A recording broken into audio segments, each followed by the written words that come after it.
Wellman TV. Jeric Agosta. Kabanata 11. Kinabahan at natakot si Luke na baka halikan ulit ni Jeric si Christine.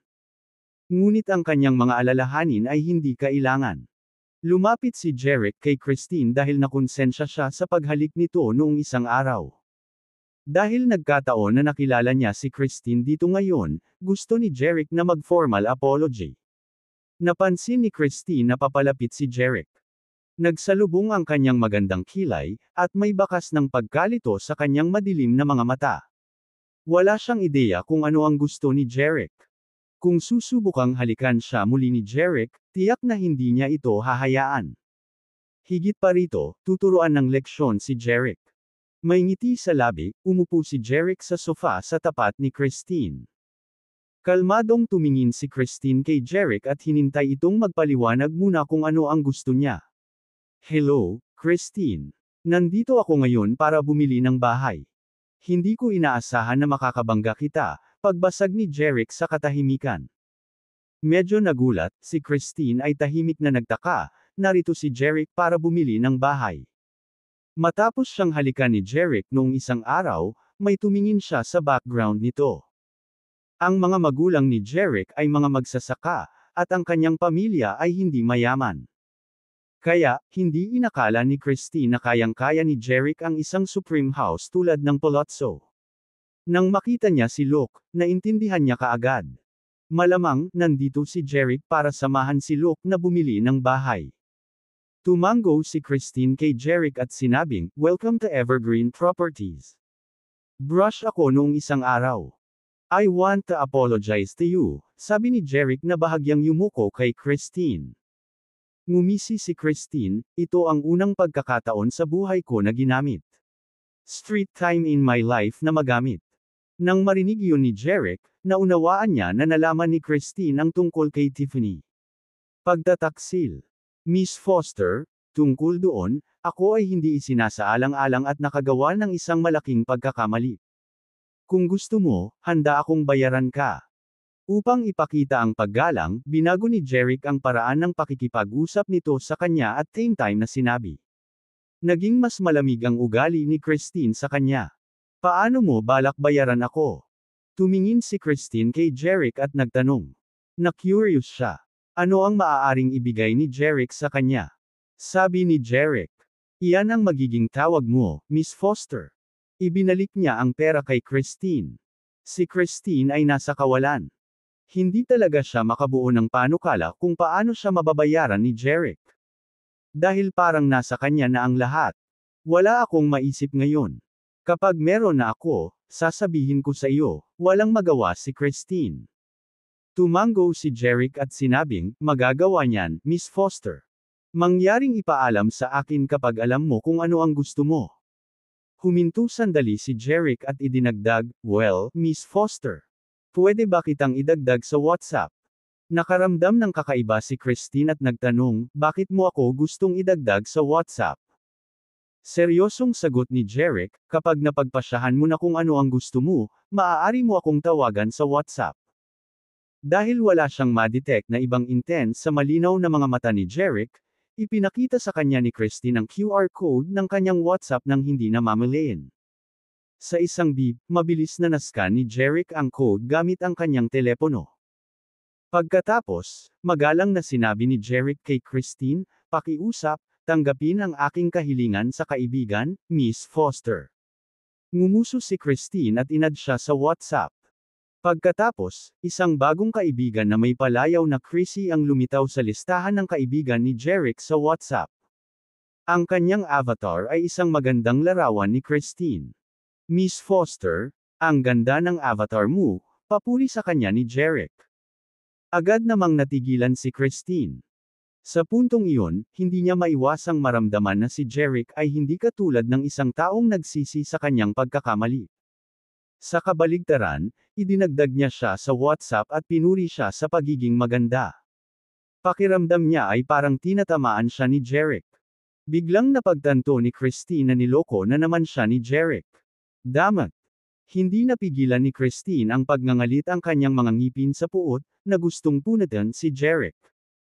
Nang malapit na siyang sumiklab, nakita ni Christine sa gilid ng kanyang mata na may pumasok sa sales office. Malaki ang pagbabago ng ugali ni Christine. Hindi na nakadikit ang mga kilay niya. Yung mata niya, nagniningning ng maliwanag. Matamis at kaakit-akit ang kanyang ngiti. Tumayo siya mula sa sofa, iniunat ang isang payat na kamay, at marahang hinawakan ang braso ni Jeric. Malambot at mapang-akit ang boses niya. Jeric, di ba sabi mo gusto mong makita ang bahay? Ipapakita ko sa iyo ang paligid. Natigilan si Jeric at nagtaka, ano ang nangyayari? Ang swerte ko sa mga babae sa wakas. Dumating. Hindi kalayuan sa pinangyarihan ay natigilan din si Luke. Nakahawak si Christine sa braso ni Jeric. In love ba sila? Nanalo ba si Jeric sa puso ng Diyosa na hinahangaan ng bawat lalaking estudyante ng Oakhaven University? Nagtagumpay si Jeric sa wala pang 10 minuto. Anong mga taktika ang ginamit ni Jeric? Walang alinlangan, isa siyang eksperto sa pag-ibig. Hinahangaan ni Luke si Jeric nang walang katapusan. Noon lang, narinig ni Luke ang mga tao na tumatawag ng may paggalang, "Magandang hapon, Mr. Chapman." Mr. Chapman, nandito ka rin ba para makita ang bahay? Mr. Siguradong nandito si Chapman. Kabanata 12. Pagkatapos ay nakita ni Luke ang isang binata na papasok. Siya ay 6 na talampakan ang taas, may malamig na mukha, matalim na mga mata, at matigas ang pakiramdam. Pagkapasok ng lalaking nakakasualwer ay agad na natakot ang mga amo at mayayamang babae na iyon. Sila ay tumingin lamang masunurin at masino. Nagulat si Luke nang makita ang kahanga-hanga at walang awa na lalaki. Hindi niya maiwasang mapabuntong hininga sa gulat nang makilala niya ang lalaki na si Marco, ang young master ng Chapmans. Siya ang top suitor ni Christine. Bumalik sa katinoan si Luke, tumingin kay Jeric, na hinawakan ni Christine ang braso, at napaungol sa loob. Masyadong masama ito. Kung nakikita sila ni Marco na ganito, si Jeric. Sir On. Namilog ang kanyang mga mata nang may biglang pumasok na ideya sa kanya. With a beaming smile, nilapitan ni Luke si Marco at sinadya niyang nilakasan ang boses, Mr.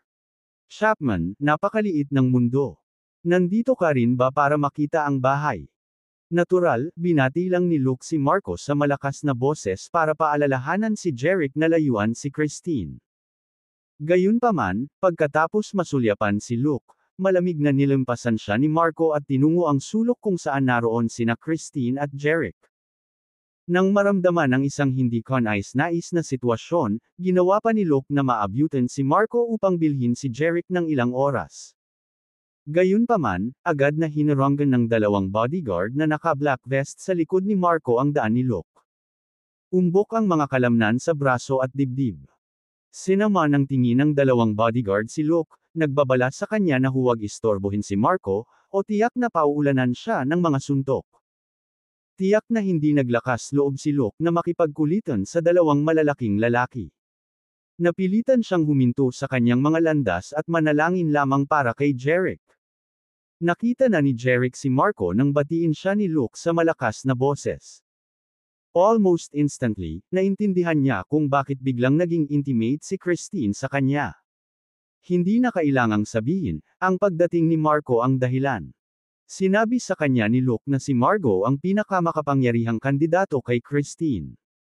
Mga manliligaw. Mula dito, masasabi ni Jeric na si Christine ay naglalagay ng isang palabas para kay Marco. Ngunit hindi sigurado si Jeric kung ginagamit siya ni Christine para itakwil si Marco. O kung ginagamit siya nito para pagselusan si Marco para subukan ang pagmamahal nito sa kanya. Anuman ang kaso, kailangang gamitin si Jeric. Naalala niya ang nangyari noong isang araw. Sa hindi inaasahang pagkakataon, nakapagpalat na siya ng papel. Kasama si Christine sa lalong madaling panahon. Mabibilang ba ito bilang mutual help? Mawawala ba ang mga utang niya kay Christine? Tapos, Kabanata 13. Sa wakas ay natagpuan ni Luke si Jeric sa harap ng isang villa. Si Jeric ay tumingin sa kanya ng may pagtataka at nagtanong, paano mo ako nahanap? Matapos makuha ang kontrata at susi ng villa mula kay Christine, pumunta si Jeric upang tingnan. Villa. Mayroong 500 villa sa kabuuan sa Palazzo. Mahirap maghanap ng tao dito. Tatawagan sana ni Jeric si Luke, ngunit hindi niya inaasahan na hahanapin siya ni Luke. Pinunasan ni Luke ang pawis sa kanyang noo gamit ang kanyang kamay at sinabing, "Ang hirap. Buti na lang at nakasalubong ko si Christine on the way here. Sinabi niya sa akin na ikaw ay nasa villa." Napagtanto ngayon ni Jeric na si Christine ang nagpahayag ng kanyang kinaroroonan kay Luke. Pagkatapos, pansamantalang nagtanong si Jeric, "May sinabi pa ba siya sa iyo?" "Oo," sabi ni Luke at hinampas ng kamao si Jeric sa balikat, "Sinabi pa niyang boyfriend ka niya." "Jeric, ang galing mo. Ano ang ginawa mo para makuha ang puso niya?" Ngumiti si Jeric at sinabing, "Maniniwala ka ba sa akin kung sasabihin ko sa iyo na peke lang akong boyfriend niya?" Tumingin si Luke kay Jeric ng blanko at saka humagalpak ng tawa, "Halika, bro, halos naniwala na ako sa iyo." Ibinigay ni Jeric ang kontrata sa mga kamay ni Luke. Saglit na natigilan si Luke at saka emosyonal na sinabi, "Bro, binibigyan mo ako ngayon ng isang marangyang villa nang hindi man lang iniisip." May katuturan. Si Christine ay nag-iisang anak ng chairman ng Evergreen Group. Kung pakakasalan mo siya, ang buong grupo ay magiging iyo balang araw. Sa tingin ko, walang halaga sa iyo ang isang villa, di ba? Kumaibot ang sulok ng bibig ni Jeric. "Hindi ko sinabing ibibigay ko sa iyo ang villa, Luke. Gusto ko lang suriin mo ang huling sagnay sa huling pahina ng kontrata." Natarante si Luke. "So mali ang dulo ng stick ko. Hindi ibinibigay sa akin ni Jeric ang villa. Ito ay medyo awkward." Pagkatapos, binuksan agad ni Luke ang huling pahina ng kontrata. "Mula nang pumirma ka sa kontratang ito, opisyal na kayong naging contract boyfriend ni Christine Foster. Kinakailangan mong makipagtulungan kay Christine upang maiwasan ng mga tagalabas na malaman ang lahat." Pagkatapos pirmahan ang kontrata, walang paglabag sa kontrata ang pinahihintulutan maliban kung ang magkabilang panig pumayag na wakasan ang kontrata. Ang parusa sa paglabag sa kontrata ay $2 bilyong. $2 bilyong. Napabuntong hininga si Luke sa pagtataka. Pagkatapos, tumingin siya kay Jeric at nag-aalalang sinabi, "Kung tumanggi si Christine na wakasan ang kontrata, hindi ba kailangan mong magpanggap na boyfriend niya magpakailanman?" Isang hindi maarak na ngiti ang isinalubong ni Jeric kay Luke at sinabing, "Pero kung hindi ko siya papaalisin sa kontrata, maaari ko lang siyang maging girlfriend." Pinoproseso ni Luke ang mga salita ni Jeric at pagkatapos ay biglang naunawaan kung ano talaga ang ibig niyang sabihin, "Naiintindihan ko." Naisip ni Christine na magagamit niya ang kontratang ito para gawin kang peking boyfriend. Pero may nakalimutan siya. Ibig sabihin, gumagana rin sa kanya ang kontrata. Kung gusto niyang wakasan ito, kakailanganin niya ang iyong pahintulot. Kung ganoon, kung hindi ka pumayag na i-terminate ang kontrata, walang magagawa si Christine kundi maging girlfriend mo pa rin, gustuhin man niya o hindi. Nang matapos magsalita si Luke, binigyan niya ng thumbs up si Jeric. Si Jeric ay R. Sa ibabaw, si Jeric ay tila nalinlang ni Christine. Pero sa totoo lang, nahulog din si Christine sa pakulo ni Jeric. Anyway, si Jeric ang may number ni Christine. At malaki ang posibilidad na si Christine ay mawawalan ng higit pa kaysa sa kanyang makukuha at maging kay Jeric. Ito ang dahilan kung bakit pinirmahan ni Jeric ang kontrata para maging contract boyfriend ni Christine matapos basahin ang huling clause. Naisip ni Christine na kaya niyang kontrolin ang lahat at gawing fake boyfriend si Jeric. Pero sa tingin ni Jeric, paano niya tatanggihan ang girlfriend? Walang dahilan para siya. Pumirma ba talaga siya ng kontrata para lang makalaban? Imposible iyon. Kung tutuusin, hindi naman siya simpleng tao. Oh, nga pala Jeric, bakit biglang nagtanong si Christine na nalilito? Walang pagpipilian si Jeric kundi sabihin sa kanya ang lahat ng bagay kay Marco at ginawa si Jeric bilang kanyang peking kasintahan na si Luke sa wakas ay naunawaan ang lahat. Gayunpaman, hindi napigilan ni Luke ang pag-aalala. "Hindi ka ba talaga natatakot na siya?" sabi ni Jeric. Bukas, bodyguard ni Christine. Naiinggit na sinabi ni Luke, "Ikaw talaga Christine, proteksyon." Kinuha ni Jeric ang kontrata sa kamay ni Luke, check the villa out. Pumayag naman si Luke. Pumasok ang dalawa sa villa. Ang sala sa loob ay napakaluwag, with mahogany na mga mesa at upuan, mga leather na sofa, isang furnish. Ang mga marble tile ay mula sa Greendale, ang Lea mahogany na mga mesa at upuan mula sa Southern-Fi chandelier mula sa Belchester. Ang bawat isa sa mga ito ay dolyar. Namangha si Locke sa mga kagamitan. Napabuntong hininga si Jeric sa loob, si Christine ay may sigurado sa sarili. Tinansya ni Jeric na ang halaga ng lahat ng uri. Malayo pa sa presyo ng mismong villa. Masasabing malaki ang kita ni Jeric sa deal kay Christine. Nang makuha ang villa, nagpasya si Jeric na maghanap ng oras upang dalhin ang kanyang mga magulang at kapatid na babae. Oak Haven. Nasa villa ang lahat ng kailangan ni Jeric. Agad siyang lumipat sa villa. Sa gabi, kumain sina Jeric at Luke sa isang restaurant upang ipagdiwang ang paglipat sa kanyang bagong tahanan. Pagkatapos kumain ay bumalik na silang dalawa sa villa. Pagbalik sa villa, kinuha ni Jeric ang susi. Akmang bubuksan na niya ang pinto ay biglang kumaibot ang mga talukap niya. Pinaikit ni Jeric ang mga mata at itinuon ang tingin sa dalawang hindi imbitadong bisita sa villa. Isang ngiti ang lumitaw sa kanyang mukha nang maisip niya ang kanyang sarili, hindi ko inaasahan na sila ay lalapit sa akin ng ganoon kaga. Pagkatapos, lumingon si Jeric kay Luke at bumulong. May mga magnanakaw sa villa. Tumawag sa security. Maghihintay ako dito. Nagulat si Luke. Talaga? Paano ginawa? Alam mo. Itinuro ni Jeric ang kanyang ulo at sinabi, ang aking intuition. Hindi kailanman mali. Matigas ang tono ng boses ni Jeric. Bagamat kalahating kumbinsido si Luke, tumango lang siya. Sige, may tatawagan ako. Mag-ingat ka. Tumango si Jeric. Nagtiptoe si Luke. Pagkaalis ni Luke, ipinasok ni Jeric ang susi sa lock. Sa isang click, binuksan ni Jeric ang pinto. Madilim ang villa na walang ilaw. Pumasok si Jeric at isinara ang pinto sa isang click. Pagkatapos ay ang tunog ng away, mga kaluskos ng buto, at hiyawan ng sakit sa madilim na pamumuhay. Silid. Sa dilim, tila may mabangis na pakikibaka sa buhay at kamatayan na nagaganap. Basta, mas tumahimik.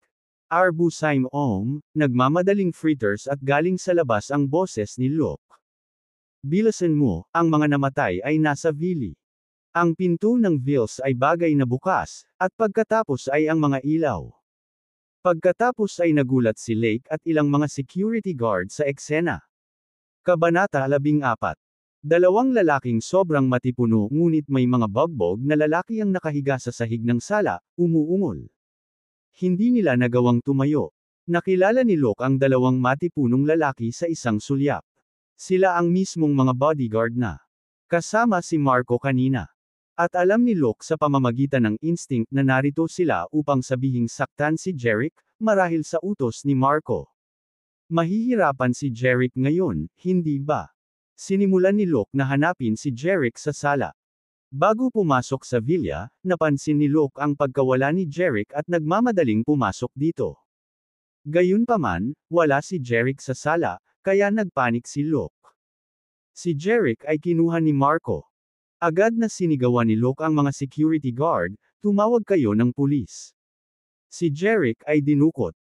Gayunpaman, sa sandaling siya ay tumigil sa pagsasalita, sa isang langit-ngit, ang pinto ng banyo ay bumukas, at isang lalaki ang lumabas sa banyo. Ito ay si Jeric, na pinaniniwalaang dinukot. Naguguluhan si Luke. Tinitigan ng mga security guard si Luke na may pag-aalinlangan na parang nagtatanong sa kanya, hindi ba sabi mo siya ay dinukot? Bahagyang napahiya sa kanilang paningin, tumawa si Luke, hindi na natin kailangang tumawag ng pulis. Ngayon. Pagkatapos, lumingon si Luke kay Jeric at nagtanong, paano ka napunta sa banyo?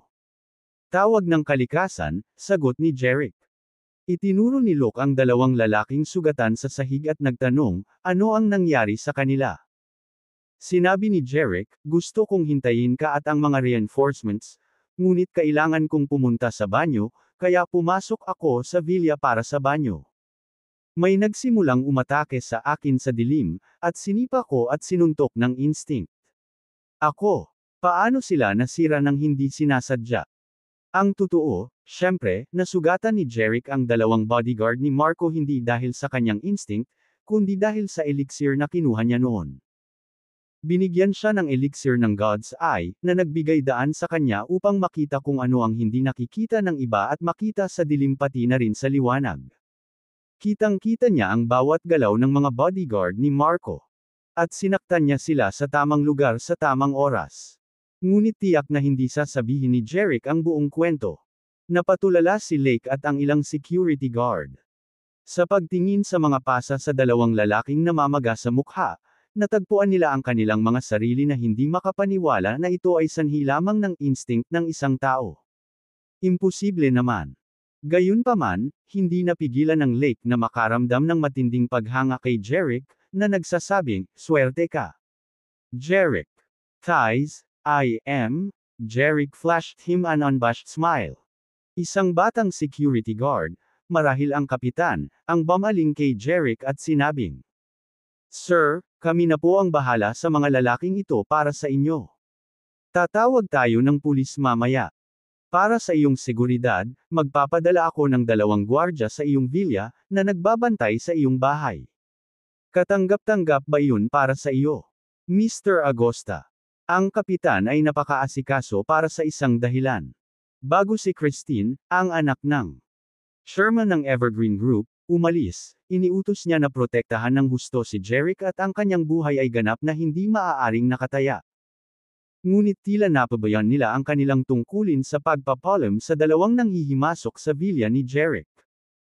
Kapag nalaman ni Miss Foster ang ganoong bagay, baka hindi na siya makapagsilbi bilang kapitan ng mga security guard.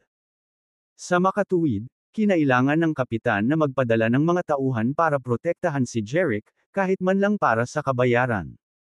"Salamat bro," sabi ni Jeric.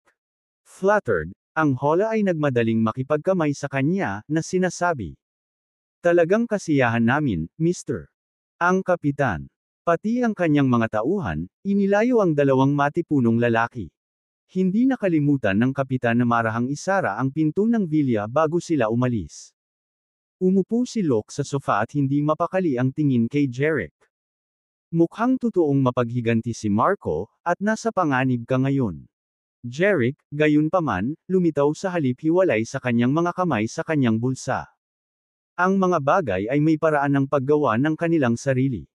At saka, sabi ni Christine, padadalhan niya ako ng personal bodyguard bukas para protektahan ako.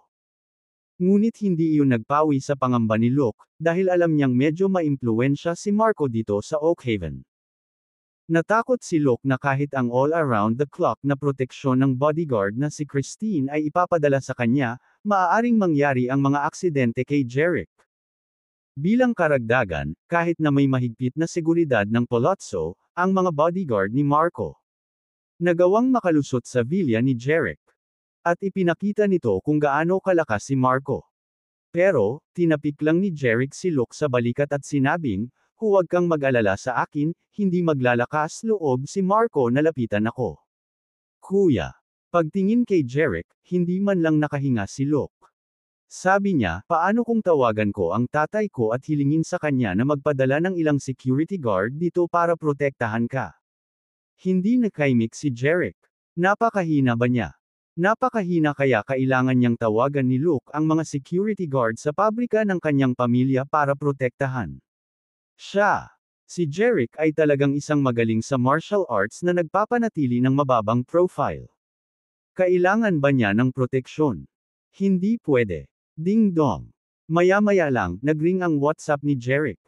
Kinuha ni Jeric ang telepono at nakitang mensahe iyon mula kay Christine. Binuksan ni Jeric ang text. "Jeric, magpapadala ako ng ace bodyguard sa iyo bukas. Siya ay nagretiro kamakailan mula sa mga espesyal na puwersa. Ang kanyang pangalan ay Gerald Graves, palayaw na, lobo." Si Gerald ay isang dalubhasa sa martial arts. Minsan ay matagumpay niyang naisakatuparan ang isang mataas na peligrosong tasi sa isang embattled zone na napapalibutan ng maraming malupit na handits, at nakabalik ng ligtas at maayos. Ito ang litrato niya. Nakita ni Jeric na ang lalaki sa larawan ay isang binata sa edad na 20s. Matalas at determinado ang kanyang mga mata. Siya ay tumingin medyo hindi natatakot at agresibo tulad ng isang lobo. Hindi na kailangang sabihin, ito ay si Gerald, ang bagong retiradong miyembro ng Special Forces, at ang bodyguard na si Christine ay ipapadala upang protektahan si Jerick bukas. Hindi inaasahan ni Jerick na magiging ganoon kalakas ang binanggit na bodyguard na si Christine. Tila alam na alam ni Christine kung gaano kalupit si Marco. Ipinakita ni Jerick kay Locke ang larawan.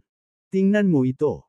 Kinuha ni Locke ang telepono at iniskan ang mga mensaheng ipinadala ni Christine kay Jerick, at ang ekspresyon ng pagkagulat ay lumitaw sa kanyang mukha. Nagulat siya nang malaman na magpapadala si Christine ng isang retiradong miyembro ng Special Forces para protektahan si Jerick. Talagang pinahahalagahan niya si Jerick. Ngunit ito ay ako. Ginhawa para kay Locke. Naisip ni Locke na, sa ganoong bodyguard sa tabi ni Jerick, hindi na siya dapat mag-alala tungkol kay Jerick. Nakatulog sila ng mahimbing. Kinaumagahan, dahil 8:00 pa lang ang orasan, parehong nagising sina Jerick at Locke dahil sa bastos na busina. Sa labas ng villa. Lumabas sila at nakita nila ang isang itim na Mercedes ng pinakabagong modelo. Masasabi ni Jerick na ang lalaki sa Mercedes ay malamang na si Gerald, ang bodyguard. Na ipinadala ni Christine kay Jerick. Nang bumukas ang pinto ng Mercedes, lumabas ang isang binata at maikli ang buhok na nakasuot ng isang pares ng salaming pang-araw at isang itim na suit, at isang pares ng itim na bota. Isa itong matatag na nayan na may matangkad at nakakatakot na figure. Ang kanyang tuwid na tindig ay nagmumungkahi ng kanyang kahusayan. Tumingin si Jerick sa kanya at inilahad ang kanyang kamay, sinabing, "Ikaw si Gerald, hindi. Ikaw. Tama iyan. Ako si Gerald." Inabot ni Gerald para makipagkamay kay Jerick. "Nandito ako para protektahan si Mr. Reed." Kasabay nito, iniabot niya kay Jerick ang susi ng Mercedes at ipinaliwanag, "Sabi ni Miss Foster ay nasa iyo ang Mercedes na ito sa panahon ng inyong pagtutulungan." Dahil sa gulat, hindi makapaniwala si Locke.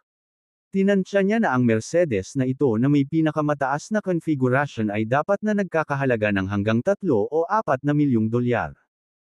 Bakit bibigyan ni Christine si Jerick ng isang villa na nagkakahalaga ng 10,000 dolyar at isang kotse na nagkakahalaga ng ilang milyong dolyar? Para bang milyonaryo si Jerick?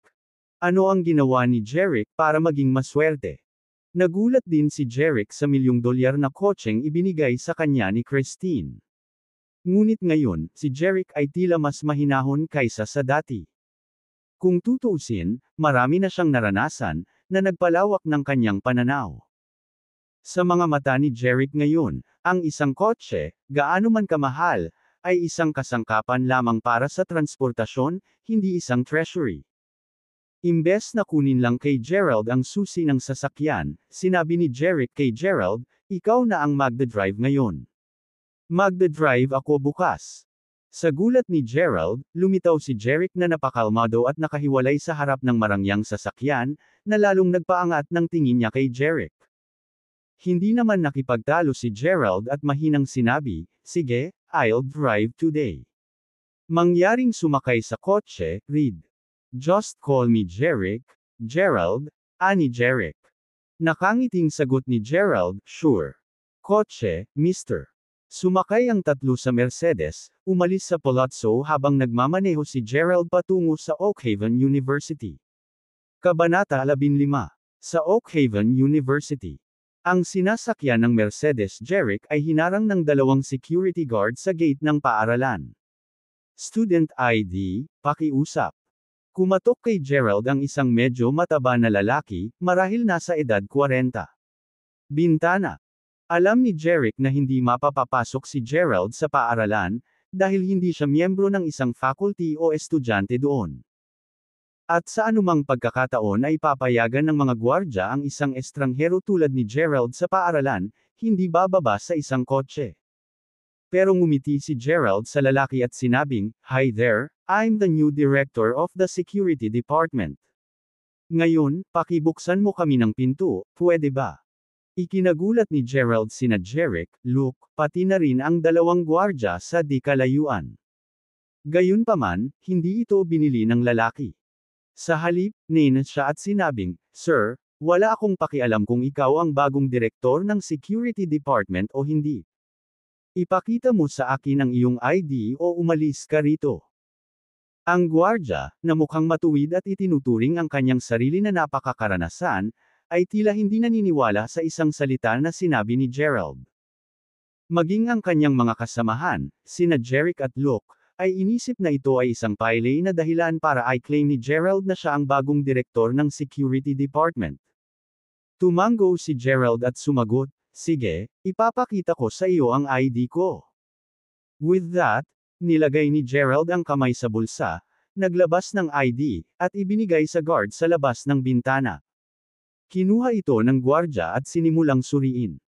Ang larawan sa ID ay kamukhang kamukha ni Gerald, at ang kanyang trabaho ay Head of Security, na nagtatrabaho sa Security Department of Oakhaven University. Mayroon pa itong opisyal na selyo ng Oakhaven University. Bahagyang nanginig ang gwardya nang makita ang selyo. Napatulala siya ng todo. Si Gerald sa sasakyan ay siya nga ang bagong direktor ng Security Department. Ang isa pang gwardya na nasa 30 taong gulang, ay nagmamadaling kinuha ang ID mula sa lalaki matapos ma-verify na totoo nga. Tapos, with a bright grin, nilingan niya si Gerald. "Nandito ka na pala, pinto ka agad. G. Graves. Bubuksan namin ang." Ngumiti si Gerald at kinuha ang ID. Tapos, sabi niya, "Salamat. Maaari ko bang makuha ang pangalan ng iyong kasamahan dito, mangyaring?" Biglang parang nagdudumi, hindi makapagsalita ang nakababatang gwardya. Gayunpaman, pagkatapos ng pag-iisip tungkol dito, nagpasya siyang sabihin kay Gerald. "Siya si Stanley Strickland. Patawarin mo siya, Mr. Graves, pakiusap." Medyo inflexible lang siya. Pagkatapos, binuksan ng guard ang electric door gamit ang remote control para kay Gerald. "Mercedes." Hindi sumagot si Gerald sa guard. Nakangiting ibinulong niya ang bintana at pinaandar ang sasakyan, pinaandar ang Mercedes papasok ng paaralan. Sa pagtingin sa Mercedes na nagwawala sa paaralan, ang nakatatandang gwardya, na ang mukha ay namutla, ay naramdaman ang kanyang mga tuhod at bumagsak. Then, he wailed while pounding his chest with both hands, "Tapos na ako. Sinaktan ko ang bagong direktor ng Security Department. Malapit na akong matanggal sa trabaho." Ang Mercedes ay pumarada sa isang underground na garahe ng paaralan. Hinalas ni Jerick ang kanyang sinturon at tinanong si Gerald, "Ikaw ba talaga ang Head of Security sa Oakhaven University?"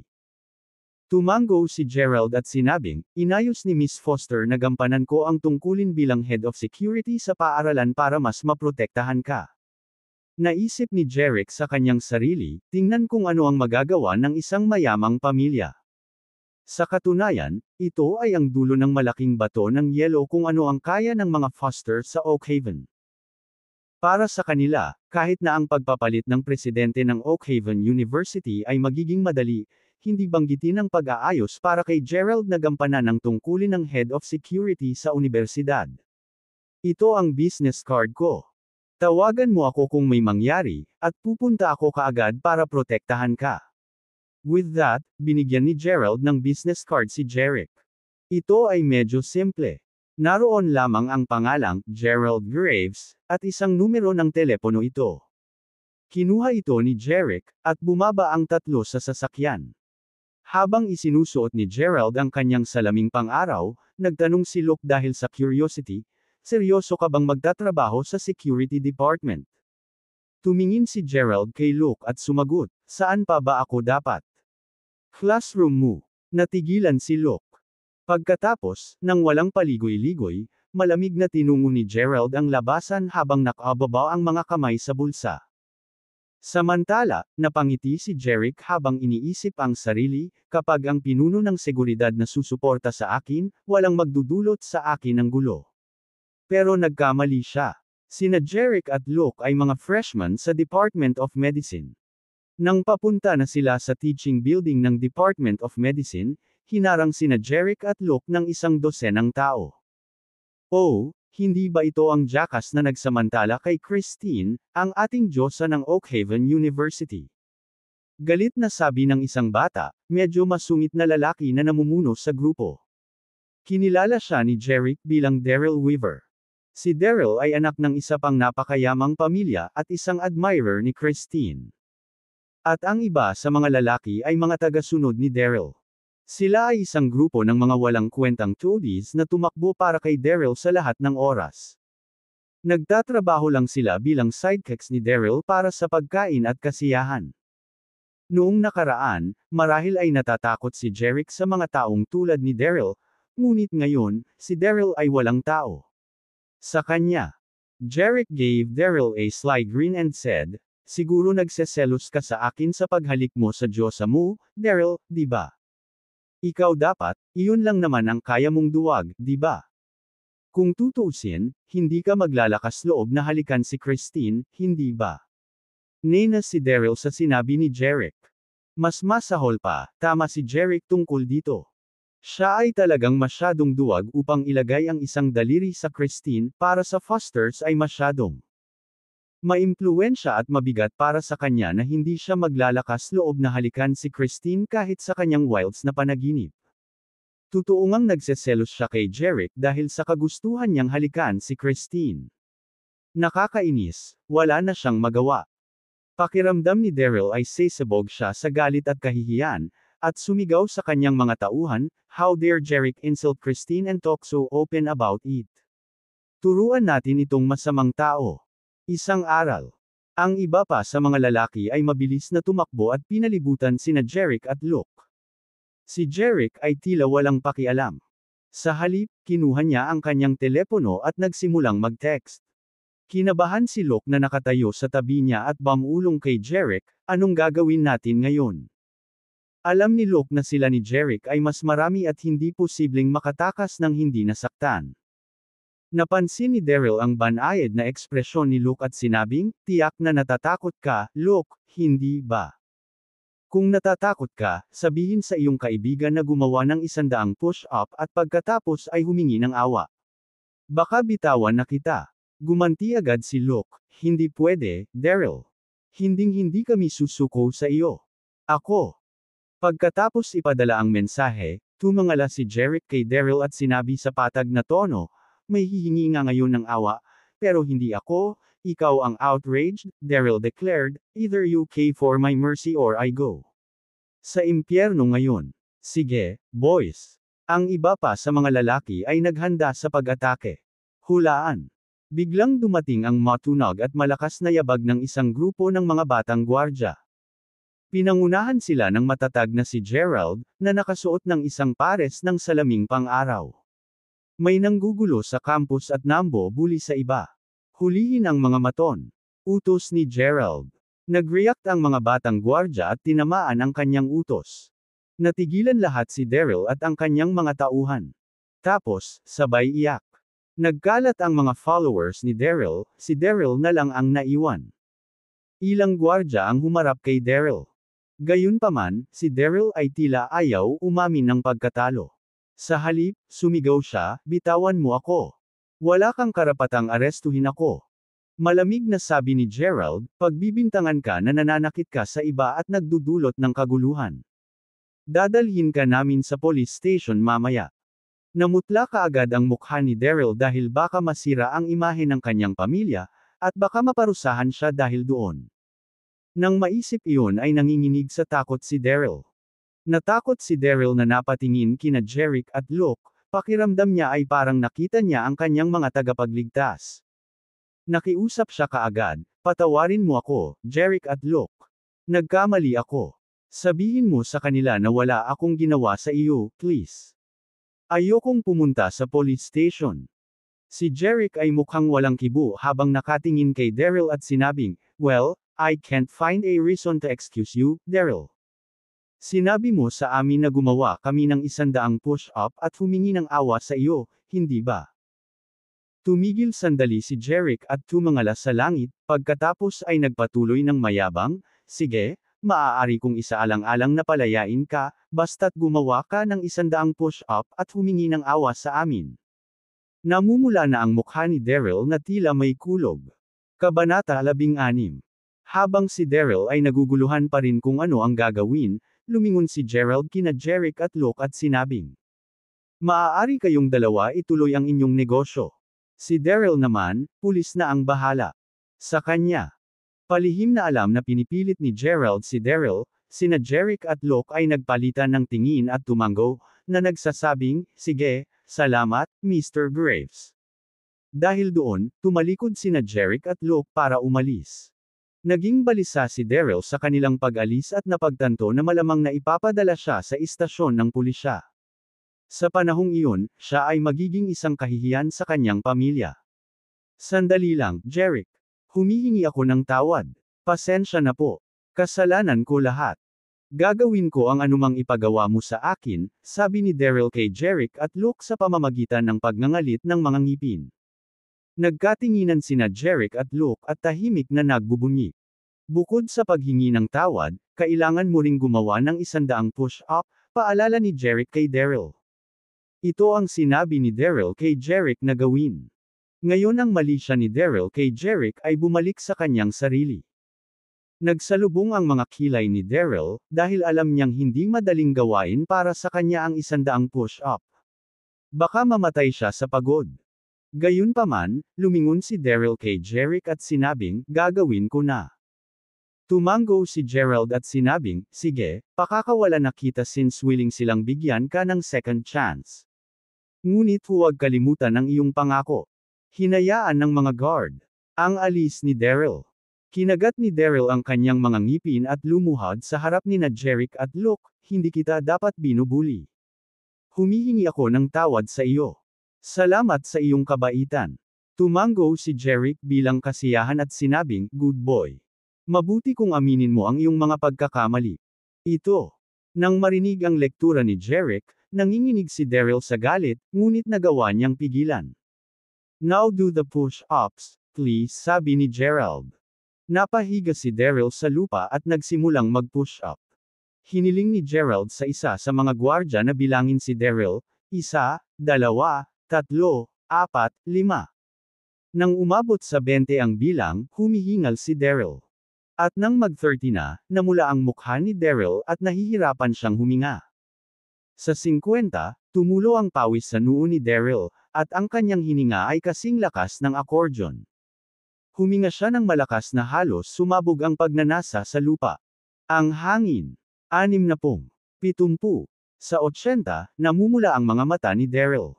Sa 90, ang mga buto ni Daryl ay halos malaglag, at ang kanyang katawan ay bumagsak sa lupa, na parang patay na.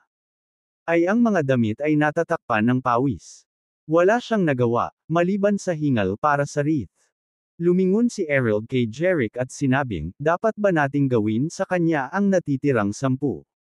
Sabi ni Imor, no need for that. Sana maalala niya ang lesson na ito.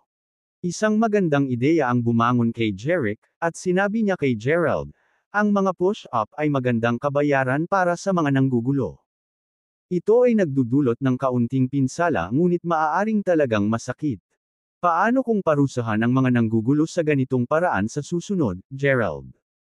Ang mga 100 push-up ay talagang masakit para sa karamihan ng mga karaniwang tao. Nag-isip sandali si Rald at pumayag. Magandang ideya. 100 push-up ito. Mas inabot ang kamay kay Gerald at sinabing, may utang ako sa iyo. Nakipagkamay si Old kay Jeric at sinabing, tungkulin kong protektahan ka. Nagulat si El at ang iba pang mga guard nang makita nilang magkakilala sina Jeric at Gerald. May na-realize si El at tinuro si Jeric at Gerald, sumisigaw na nagsabuatan laban sa akin. Inaabuso mo ang iyong posisyon.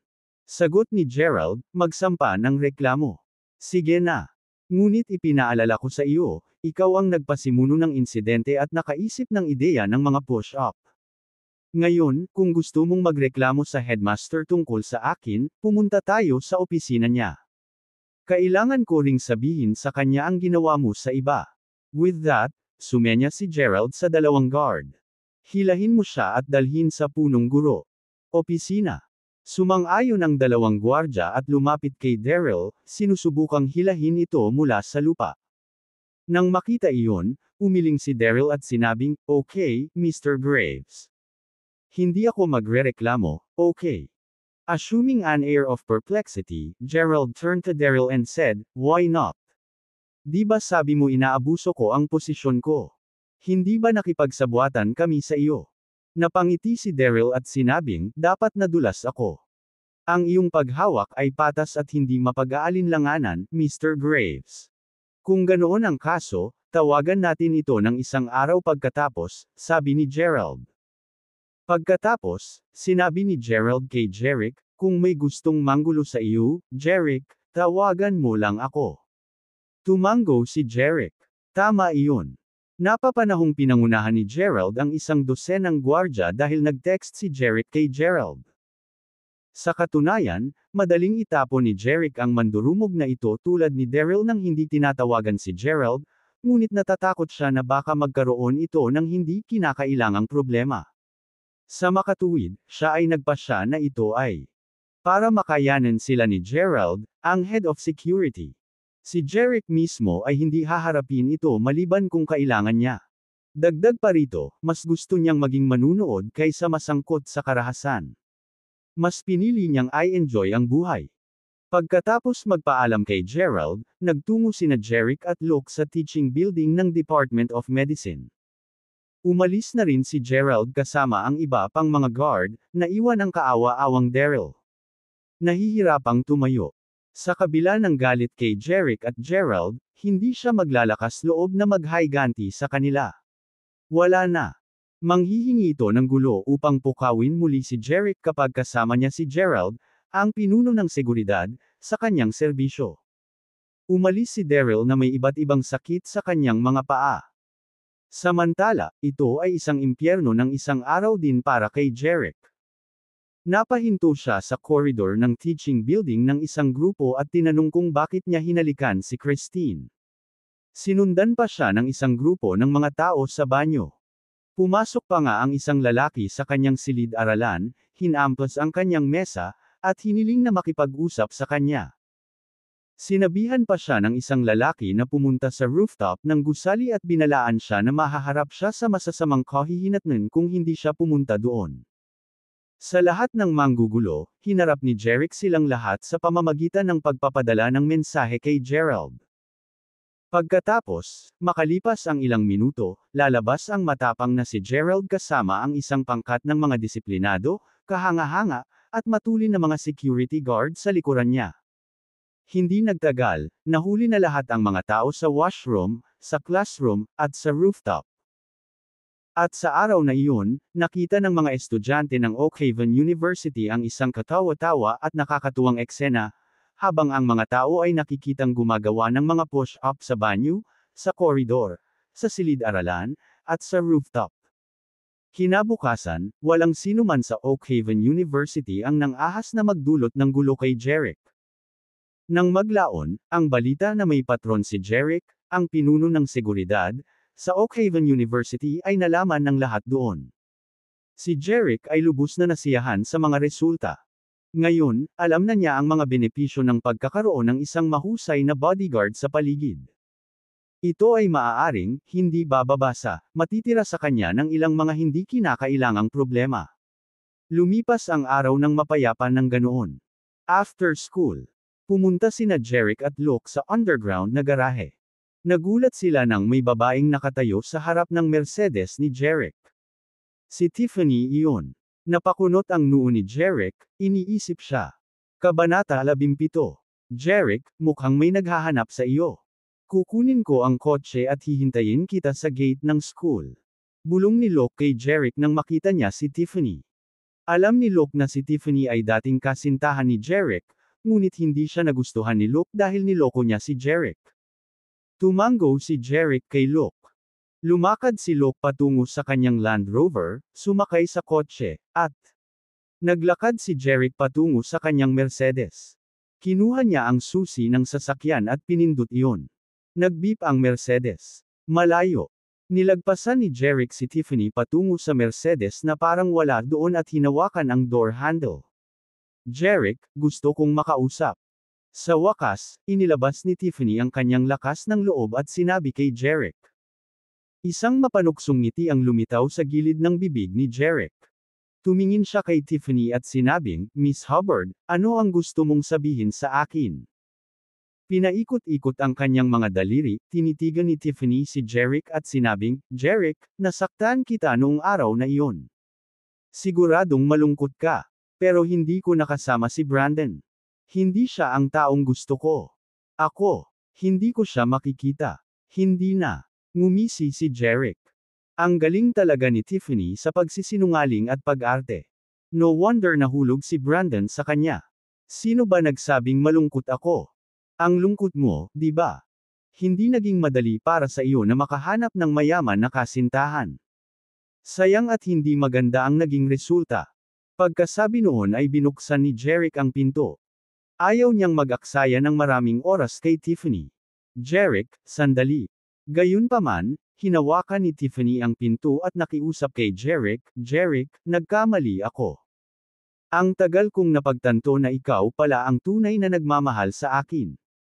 Magsimula tayong muli. Hindi nakikiusap si Tiffany kay Jeric na makipagbalikan sa kanya dahil mahal na mahal niya ito. Sa katunayan, isa siya sa maraming nakapansin kay Jeric na nagmamaneho ng marangyang sasakyan papuntang paaralan kahapon. Narinig niya na nanalo si Jeric sa loto at nakakuha ng milyon-milyong dolyar.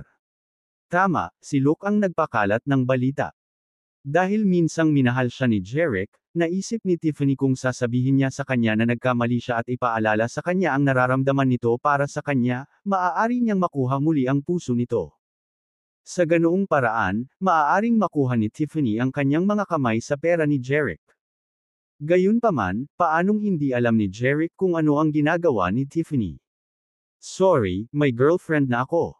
It's Christine, the girl I kissed at the school gate the other day. Wala na akong gustong gawin sa'yo. Please bitawan mo yung pinto. Sagot ni Jeric, nakatingin sa kamay ni Tiffany sa pinto. Medyo nanlumo si Tiffany. Binitawan niya ang pinto. Sumakay si Jeric sa kotse, padabog na isinara ang pinto, at umalis. Habang dinadaanan ng sasakyan si Tiffany, nawasak ang puso, hindi man lang siya nilingan ni Jeric. Ibinibigay lang nito sa kanya ang malamig na balikat na minsang ibinigay sa kanya. Tuluyan nang nawala sa puso niya ang babaeng ito. Habang pinapanood si Jeric na pinaalis ang Mercedes mula sa parking lot, kumislap ang mga mata ni Tiffany sa sama ng loob. Sabi niya, Jeric, pagsisisihan kita. Kung hindi kita makakasama, sisiguraduhin kong hindi rin makakasama si Christine. Isa itong malaking manor. Sa gabi, sa maliwanag na ilaw na asyenda, mayroong 12 mamahaling bahay. Mukha itong kastilyo. Ang manor ay pag-aari ng mga Fosters, na isang mayaman at makapangyarihang pamilya.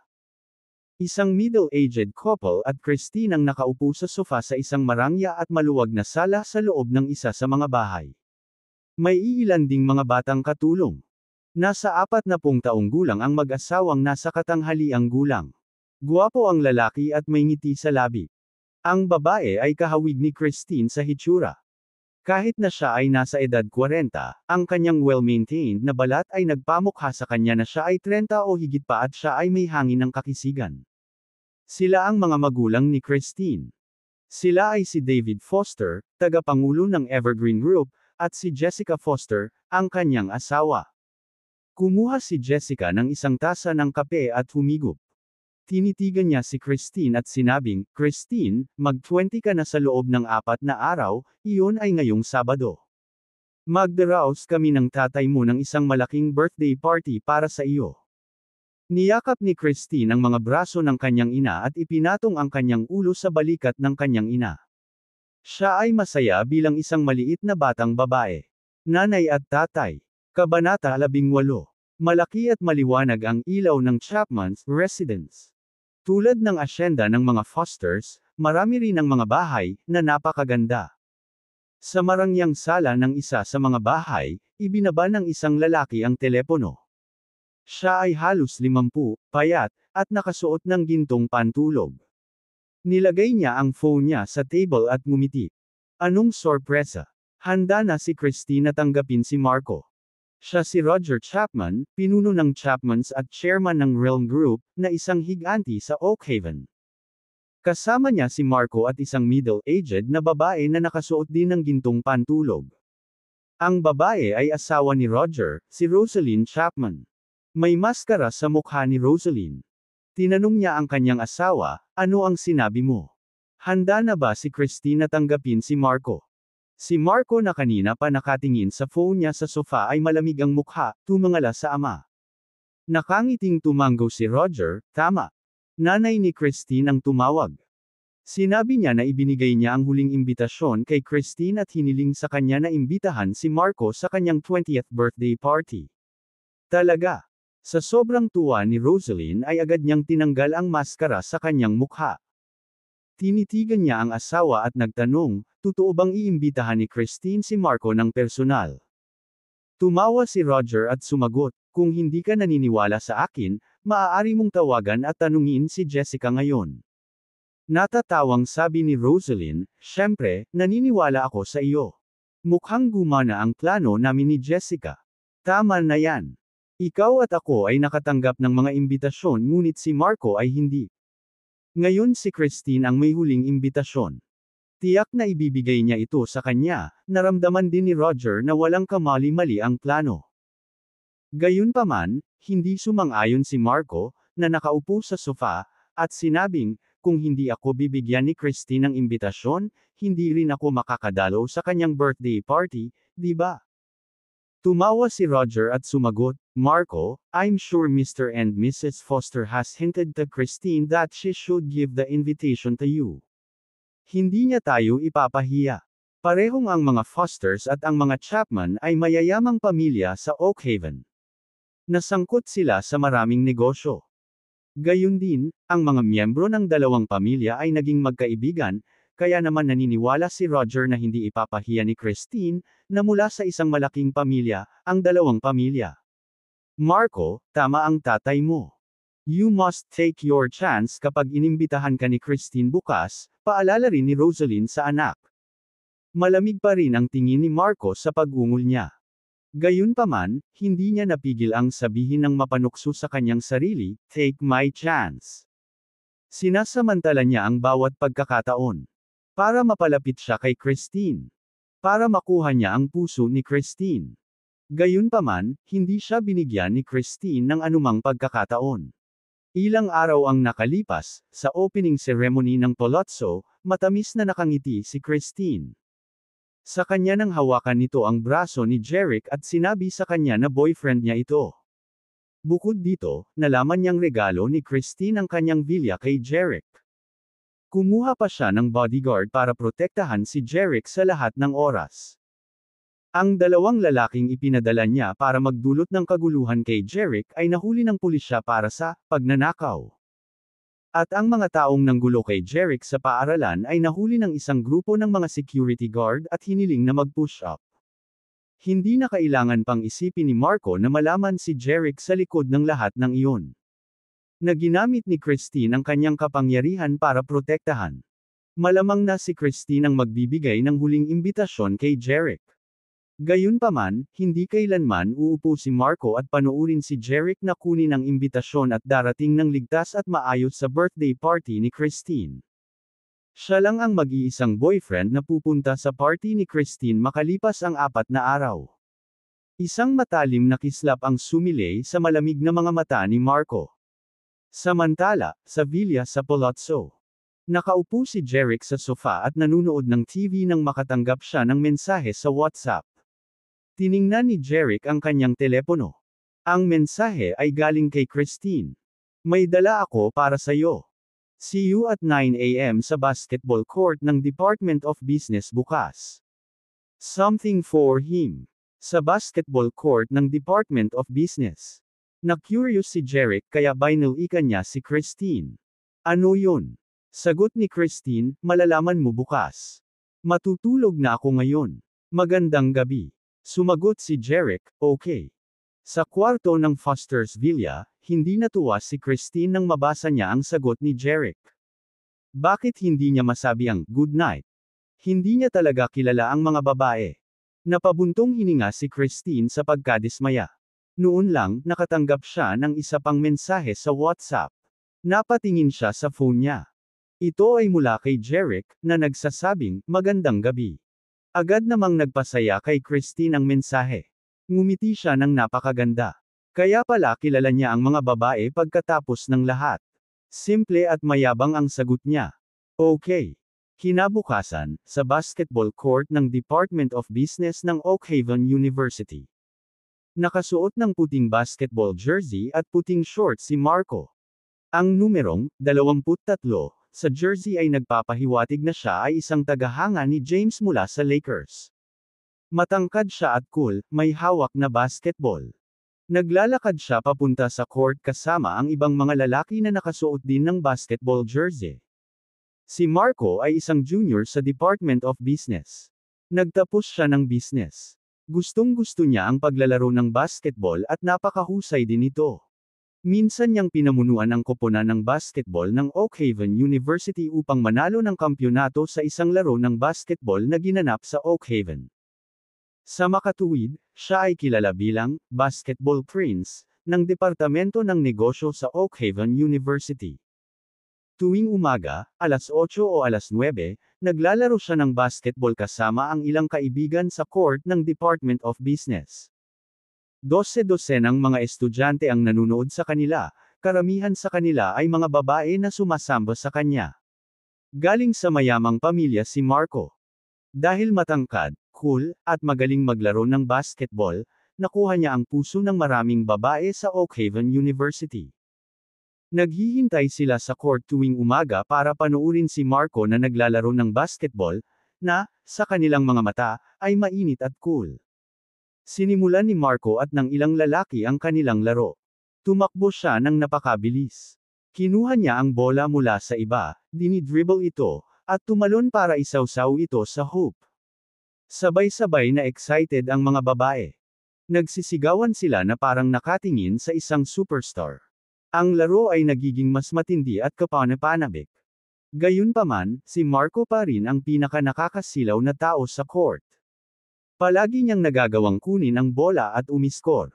Pagsapit ng alas 9, isang magandang figure ang lumitaw sa kabilang side ng court. Si Christine naman. Bakit siya nandito? Nandito rin ba siya para kay Marco? 12-dosenang mga batang babae sa palaruan ang nag-usap sa tonong nagseselos at nabigo nang makita nila si Christine. Alam nilang lahat ay napakakaibigan ni Marco kay Christine. Gayunpaman, palaging binibigyan siya ni Christine ng malamig na balikat. Dahil doon ay labis nilang kinasusuklaman si Christine. Gayunpaman, si Christine ay ang pinakamagandang babae sa Oakhaven University at siya ay mula sa isang mayamang pamilya. Wala silang magawa kay Christine kundi ang magselos sa kanya.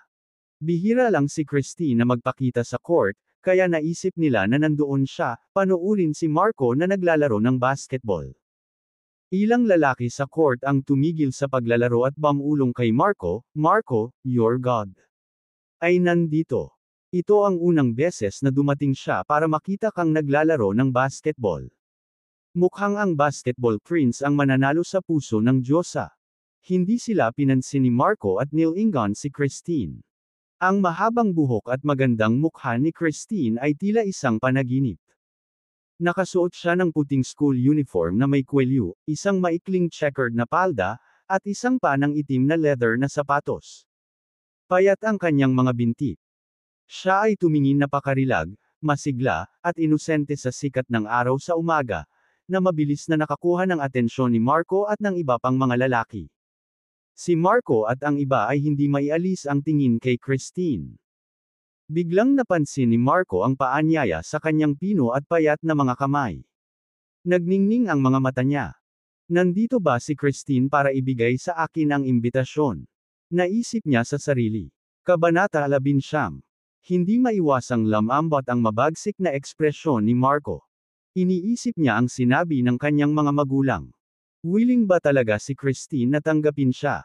O wala siyang choice kundi bigyan siya ng imbitasyon alang-alang sa relasyon ng Fosters at ng Chapmans. Gayunpaman, anuman ang mangyari, ito ang unang pagkakataon na pumunta si Christine sa basketball court, na isang malaking sorpresa para kay Marco kahit na ano. Inihagis niya ang basketball sa isang kaklase, saka naglakad patungo kay Christine, na nakatayo sa tabi ng basketball court. Nakaharap sa maaliwalas na sikat ng araw sa umaga, kumikinang ang kanyang mga mata. Si Christine ang pinakaperpektong babae sa puso niya.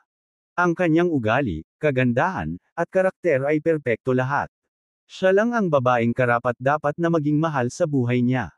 Papalapit siya ng papalapit kay Christine, 40 feet, 30 feet, 20 feet.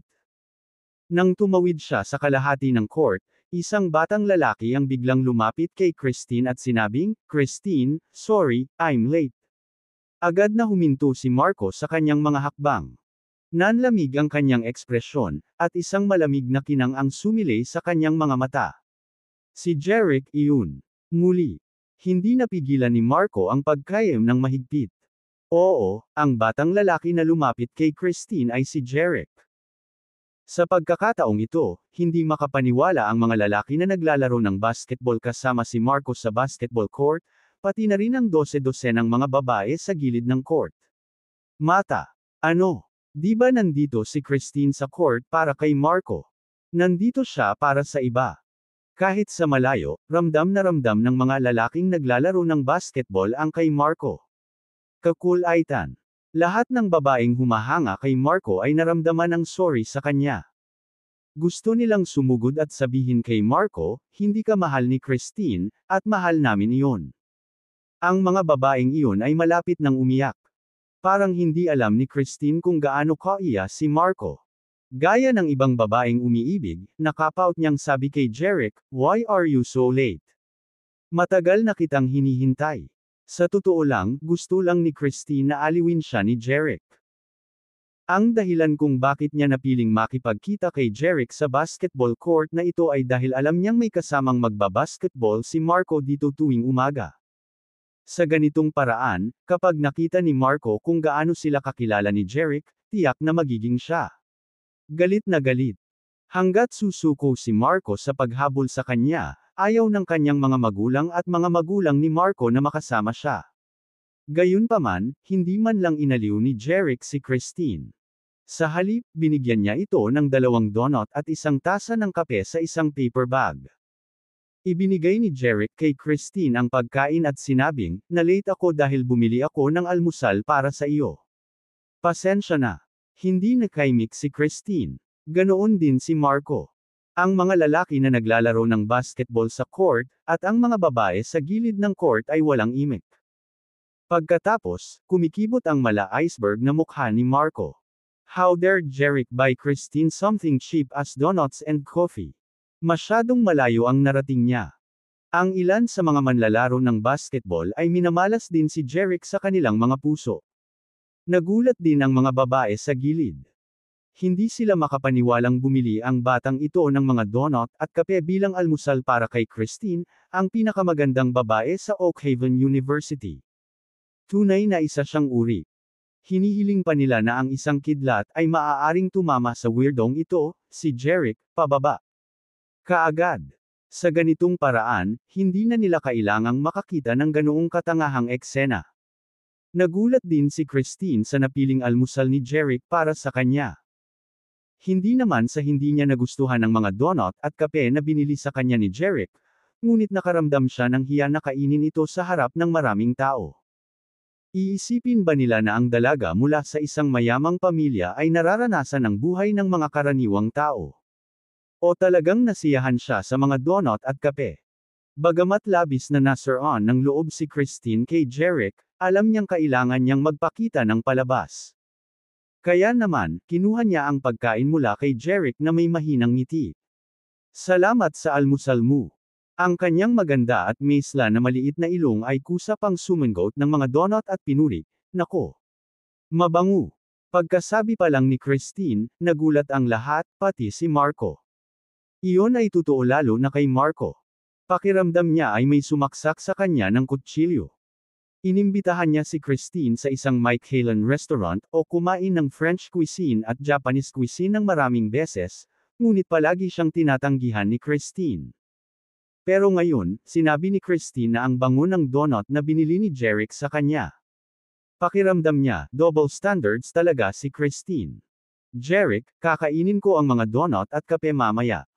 Iniba ni Christine ang paksa at sinabi kay Jeric, hinahanap kita ngayon dahil may para sa iyo ako. Napaka-curious din ni Jeric sa bagay na binanggit ni Christine sa WhatsApp kagabi. Ibinigay ni Christine ang imbitasyon kay Jeric, na nagsasabing, narito ang isang imbitasyon. Napaawang ang bibig ni Jeric nang makita ang invitation card sa mga kamay ni Christine, na may dalawang pusong magkadugtong at may nakasulat na, Love. Napaka-bulgar ng disenyo ng imbitasyon. Mula sa heart-to-heart pattern at sa salitang, Love, hindi maiwasan ni Jeric na mag-isip, makakasal ba si Christine sa akin? Pero pinakiusapan lang niya ito na magpanggap na boyfriend niya. Walang anuman tungkol sa isang pekeng kasal sa kontrata. Siyempre, si Jeric ay maaaring magpanggap na pakasalan si Christine kung pumayag itong matulog sa kanya. Sa isiping ito, isang ngiti ang lumitaw sa mga sulok ng mga labi ni Jeric nang hindi namamalayan. Gayunpaman, ang mga sumunod na salita ni Christine ay bumasag sa pantasya ni Jeric. Ito ay aking ika-20 na kaarawan ngayong Sabado. Ito ay isang imbitasyon sa aking kaarawan. Mangyaring dumalo sa party sa oras. Nagulat si Jeric sa sagot. Hindi ba sila nagpanggap na magpakasal? Bagamat hindi ito pekeng kasal, hindi masamang ideya na dumalo sa isang party. Pagkatapos, nakangiting tinanggap ni Jeric ang imbitasyon at sinabing, huwag kang mag-alala. Tiyak na dadalo ako sa iyong birthday party sa oras ng Sabado. Hihintayin kita kung ganoon. Babalik muna ako sa Department of Art para sa klase. Pagkasabi nun ay aalis na si Christine. Kailangan ko ring bumalik sa Department of Medicine. Sabay tayong maglakad, sabi. Jeric. Bahagyang tumanggo si Christine. Pagkatapos maglakad ng wala pang 10 metro ang layo mula sa court, tinanong ni Jeric si Christine, ano? Ayaw mo ba ng donut at kape? Halos lumuhas si Christine sa sinabi niya. She mustered a smile on her face. Siyempre, ginagawa ko. Kung ganoon, bakit hindi mo ito kainin ngayon? Hindi sila kasing sarap kapag nilalamig. Sige. Pagkatapos, desperadong ibinuka ni Christine ang kanyang bibig at kumagat ng donut. Muli, nagulat si Maro at ang iba pa. Hanggang sa mawala sa kanilang paningin sina Jeric at Christine ay nakabawi sila sa kanilang pagkagulat. Pagkatapos, umalis si Marco na may malungkot na ekspresyon nang hindi nagsasalita. Alam ng lahat ng nasa basketball court kung bakit umalis si Marco nang walang sabi-sabi. Hindi ibinigay ni Christine kay Marco ang imbitasyon sa kanyang birthday party ngunit sa halip ay ibinigay ito kay Jeric. Paano magiging maganda ang mood ni Marco? Ngunit ang higit na ikinagulat nila ay si Christine, ang pinakamagandang babae sa Oakhaven University at anak ng isang mayamang pamilya, ay talagang kumain ng murang donut at kape na binili sa kanya ni Jeric. Nagpupumilit pa rin silang tanggapin ang katotohanan. Sa isang liblib na landas sa campus, si Christine, nakakahiwalay lang ni Jeric, ay tumingin sa kalahating donut at kalahating tasa ng kape sa kanyang mga kamay. Napakalalim ng kanyang hinanakit habang bumubulong, Jeric the bastard. Pinakain niya talaga ako sa harap ng maraming tao. Ang aking imahe ay ganap na nasira. Damn! Ikaw, Jeric, unti-unti kitang hihiwalayin. Gayunpaman, pinunit niya ang isang malaking tipak ng half-cotton donut sa kanyang kamay sa halip na si Jeric. Napuno ng donut ang kanyang bibig, sa wakas ay napigilan siya sa pagmumura kay Jeric. Gayunpaman, pagkatapos nguyain at lunukan ang pagkain, ninamnam niya ito at sinabing, hindi. Asahan mong napakasarap nito. Bukas, hihilingin ko sa bastos na si Jeric na bilhan ako muli. Kabanata 20. Kinagabihan, sa sala ng villa ng mga Fosters, galit na sinabi ni Jessica kay Christine na nakaupo sa sofa, Christine, paano mo ito magagawa? Paano ka makakapagbigay ng mahalagang imbitasyon sa isang walang katuturang tao ng basta-basta? Si Rosaline mula sa Chapman ay tumawag na kay Jessica at sinabi sa kanya na si Christine ang nagbigay ng imbitasyon kay Jeric ngayon. Nagalit si Jessica nang malaman niya ang Christine na iyon ngunit ibinigay ito kay Jeric, na walang pinanggalingan. Hindi nagbigay ng imbitasyon kay Marco. Seryosong sabi ni Christine, boyfriend ko si Jeric, at siya ang pinakamahalagang tao sa akin. Bakit hindi ko maibigay sa kanya ang imbitasyon? Mariing sagot ni Jessica, I don't agree. Hinding-hindi kita hahayaang makipag-date sa isang mahirap na lalaki na hindi natin alam. Tumayo si Christine mula sa sofa, tumingin sa kanyang ina, at sinabing, maaari mong tutulan ang relasyon namin ni Jeric, ngunit huwag mong asahan na makakasama ko si Marco. Dahil doon, umakyat na si Christine. Ikaw, nakita ni Jessica si Christine na nawala sa itaas at galit na magsalita. Nakaupo sa sofa, si David, na nanatiling tahimik sa paghaharap ng mag-ina, ay hinikayat ang kanyang asawa sa mahinang boses, Jessica, tingnan mo. Nag-aaway ka na naman ng anak natin. Hindi pinansin ni Jessica si David at sinabing, ngayon, makikasama ang anak natin sa isang mahirap na lalaki. Magaling si Marco sa lahat ng bagay. Bakit ayaw niya sa kanya? Paano ako hindi magagalit? Inabot ni David ang kanyang kamay upang tapikin ang likod ng kanyang asawa ng may pag-iisip, na nagsasabing, aba, huwag kang magalit. Baka sinugod namin sina Christine at Marco. Si Jeric naman, I think ginagamit lang siya ni Christine para iwasang makasama si Marco. Ginagamit siya. Anong ibig mong sabihin? Bahagyang kumunat ang noo ni Jessica at nalilitong tumingin sa asawa. Sabi ni David, di ba sabi ni Rosalind ngayon, binigay ni Christine kay Jeric yung invitation kung saan sinadya ni Marco ang paglalaro ng basketball. Malinaw na ginagamit niya si Jeric para iwasan si Marco, na pinili namin para sa kanya.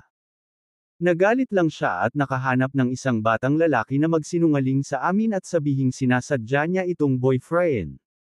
Bilang chairman ng Evergreen Group, madaling hinarap ni David ang iba't ibang krisis sa mundo ng negosyo. Naturally, siya ay napakaraming kaalaman at karanasan. Kung hindi niya makita ang maliit na lansihin ni Christine, paano siya magiging kwalipikadong mamuno sa isang higanteng kumpanya? Nang marinig ang sinabi ni David, biglang napagtanto ni Jessica na nakahanap pala ng peking nobyo ang kanyang anak para lokohin siya para hindi makasama si Marco. Nang makitang nakikita ng kanyang asawa ang isip ng kanyang anak, hindi napigilan ni Jessica na humingi ng payo sa kanya, kung gayon, ano ang gagawin natin ngayon? Sabi ni David, una sa lahat, hindi dapat pumunta si Jeric sa birthday party. Kung hindi, pareho kaming mapapahiya ng mga Chapman. Bukod dito, ang mga bisita doon ay lahat ng mga icon sa mundo ng negosyo. Kung ikakalat ang usaping ito, tiyak na tatalakayin ito ng marami. Pangalawa, huwag mong masyadong ipilit si Christine tungkol sa relasyon nila ni Marco. Ipagpaliban ito sa ngayon. Kung hindi, kung ipipilit mo siya ng husto, gagawa siya ng isang bagay na mas mapanganib pa. Bahagyang tumanggo si Jessica sa pag-aakalang may kahulugan ang mga sinabi ng asawa. David, may paraan ka ba para pigilan si Jeric sa pagdalo sa birthday party ni Christine? Nag-isip sandali si David at sinabing, bibisitahin ko si Jeric sa susunod na 2 araw. Sa kwarto ng villa, nagtatampo si Christine. Nakahiga sa kutsan ang mock-urban niyang katawan, sexy. Hindi niya maintindihan kung bakit kakausapin lang siya ng kanyang ina tungkol kay Marco buong araw. Parang si Marco lang ang nandito sa mundo. Ano ba ang maganda nitong Marco? Nilamag siya buong araw. Siya ay walang pagkakatulad. Wala siyang nararamdaman kapag kasama niya ito. Bukod sa galing siya sa isang mayaman at makapangyarihang pamilya, wala talagang mahanap si Christine na abol kay Marco na nababagay sa kanya. Anyway, kahit si Marco na lang ang natitira sa mundong ito, hindi siya pakakasalan ni Christine. Habang galit na sumumpa si Christine sa kanyang puso, may kumatok sa pinto. Christine, ako si Jocelyn. Ang nanay mo ay naghugas ng mga sariwang strawberry at hiniling sa akin na dalhin ito sa iyo. Diretsyong sagot ni Christine, no, take it away. Gayunpaman, hindi lamang umalis ang tao sa labas, ngunit sa halip ay binuksan niya ang pinto at pumasok. Ito ay isang 30 taong gulang na babae na may ngiti sa kanyang mukha at isang plato ng mga strawberry sa kanyang mga kamay. Naglagay si Jocelyn ng isang plato ng strawberry sa mesa at sinabing, Christine, ito ang paborito mo. Tikman mo. Hindi kumikibo si Christine. Tumingin siya kay Jocelyn at sinabing, Jocelyn, hindi ba galit sa akin ang nanay ko? Hiniling ba niya sa iyo na dalhin ang mga strawberry dito? Seryosong sabi ni Jocelyn, yes, your mom asked me to bring them up even washing the strawberry herself. Para sa ikaw, siya. Sinabi din niya na hindi kanya masyadong pilitin at hindi kanya pipilitin na makasama muli si Mr. Chapman sa hinaharap. Nag-aalala lang siya na baka malinlang ka kapag nakahanap ka ng boyfriend ng random. Nang marinig ito, tuwang-tuwa si Christine. Hindi na ba talaga ako pipilitin ng nanay ko na makasama si Marco? Sa madaling salita, ang pagbibigay kay Jeric ng imbitasyon ay gumana ng perpekto. Sa wakas ay nakahinga na siya ng maluwag.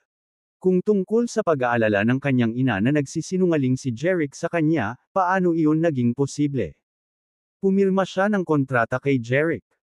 Kapag nakumpirma niyang hindi na siya pipilitin ng kanyang ina na makasama si Marco, tatanggalin na niya ang kontrata kay Jeric. Jocelyn, bigyan mo ako ng strawberry. Si Christine ay nasa mabuting kalooban at nagkaroon kaagad ng gana sa mga strawberry. Ngumiti si Jocelyn. Miss Foster, hindi ka na ba galit? Bulong ni Christine, Jocelyn, bakit ang dami mong sinasabi? Parehas ka lang ng nanay ko.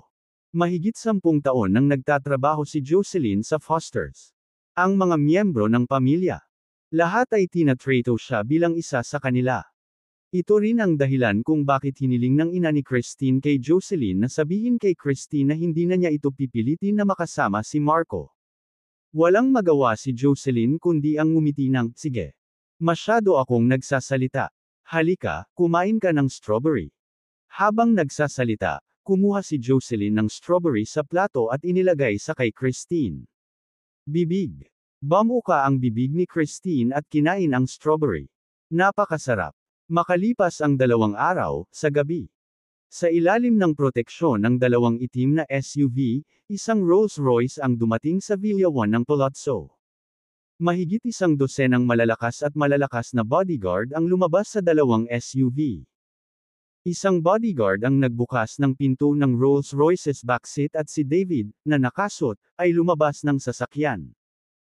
Pagkatapos, sa ilalim ng proteksyon ng kanyang mga bodyguard, naglakad si David papunta kina Jeric at Gerald, na nakatayo sa harap ng villa. Pagtayo sa harap ng villa, binati agad ni Gerald si David, "Good evening, Mr. Foster."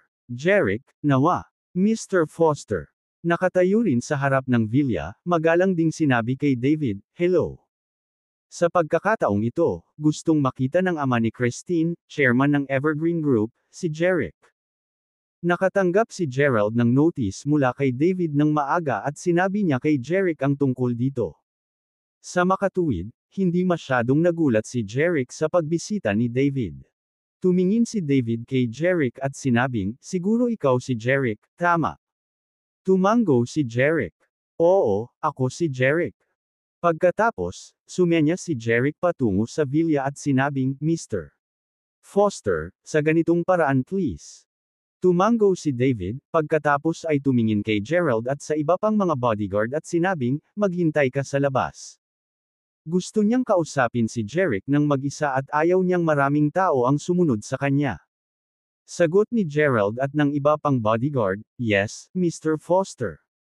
Pumasok sina David at Jeric sa villa. Pumunta si Gerald at marahang isinara ang pinto ng villa. Sa maluwag na sala ng villa, umupo sina David at Jeric sa 2 marangyang leather sofa. Nagkatinginan ang dalawa at napangiti si Jeric. "Mr. Foster, anong tsa ang gusto mo?" Babuhusan kita ng inumin. Isang malabong ngiti ang lumitaw sa mukha ni David nang sabihin niya, "Earl Grey." "Okay, ibibili kita ng Earl Grey ngayon din." Kumuha si Jeric ng isang teapot at nagsimulang gumawa ng tsaa.